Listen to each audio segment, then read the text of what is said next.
Même l'orateur le plus habile ne peut conserver indéfiniment l'attention de son auditoire. Ça n'est pas possible.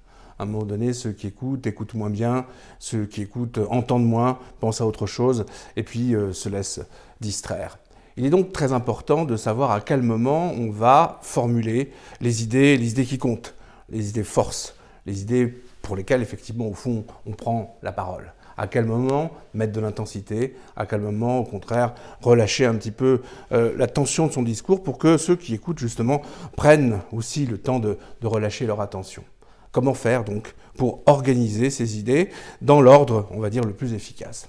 Alors, pour répondre à cette question, qui est vraiment une question importante, qui est posée depuis le début de la rhétorique, depuis l'Antiquité, on va se servir d'une petite anecdote qui date d'Homère, ça date pas d'hier, ça date de l'Iliade, et qui porte sur ce qu'on appelle l'ordre nestorien. Et c'est cet ordre nestorien qui va nous permettre de résoudre le problème que nous posons, de répondre à la question. Alors Nestor, qui est-ce? Nestor, c'est un général achéen qu'on ne connaît pas bien. Il n'a pas un rôle majeur dans le siège de Troie. Simplement, il a une particularité, c'est qu'il dispose de troupes extrêmement hétérogènes.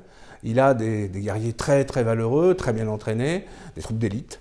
Il a des guerriers qui sont correctement, effectivement, rompus aux arts militaires. Et puis, il a une bande de bras cassés, des types qui n'attendent qu'un moment, c'est celui au cours duquel ils pourront déserter. Voilà, donc il a une armée extrêmement hétéroclite. Et la question qui se pose à Nestor, c'est dans quel ordre présenter ces guerriers pour qu'ils soient les plus efficaces possibles dans la confrontation avec l'adversaire.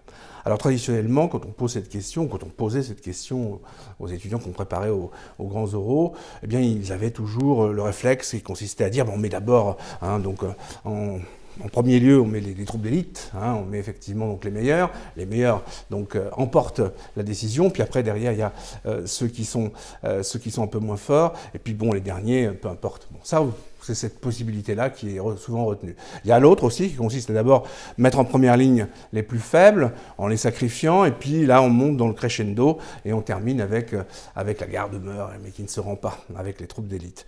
Crescendo, décrescendo, c'est comme ça que naturellement notre esprit va organiser la qualité des arguments que nous allons employer. Sauf que ça marche dans aucun cas, ni dans l'un ni dans l'autre.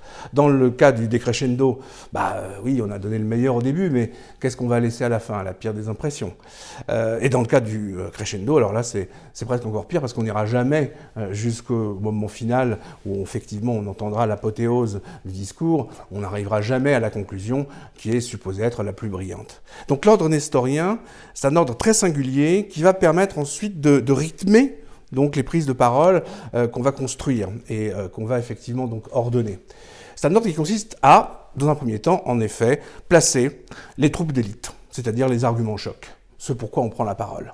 On commence toujours par ce qui est le plus fort. C'est ce qu'on appelle la captatio benevolentiae, la captation de la bienveillance, donc en VO, dans le texte.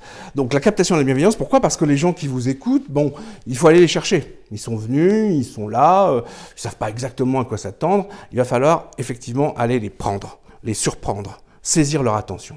Et puis une fois qu'on a saisi leur attention, on la relâche. Dans l'ordre nestorien, Nestor met en première ligne les troupes d'élite, et en deuxième ligne, c'est là où est l'invention, les plus mauvais. On relâche la tension. Et puis ensuite, en troisième ligne, il fera venir les troupes moyennes qui vont rehausser le niveau de la bataille et permettre d'emporter la décision. Ce qui fait que pour nous, dans nos discours, dans nos prises de parole, qu'elles durent 15 minutes, 1 heure, que sais-je, ce sera toujours le même rythme. On commence toujours par ce qui est le plus intense, par ce qu'il y a de plus percutant, par l'essentiel du message qu'on veut faire passer. Parce qu'au moins, il est passé. Et puis ensuite, on lâche. On lâche en racontant une petite anecdote, une digression, peut-être en cherchant à provoquer le sourire. C'est là où les notes d'humour ou bien de pathétique, tout dépend le ton qu'on veut donner à son discours. C'est là où ça peut être effectivement tendu. On relâche la tension. Une fois que cette attention est relâchée, on peut reprendre l'attention de son auditoire en montant d'un cran avec des arguments qui sont intermédiaires. Et donc le rythme nestorien, c'est le plus intense, le moins intense et ce qui est moyennement intense. Le plus, le moins, le moyen. Le plus, le moins, le moyen. Ce sera le rythme de votre prise de parole.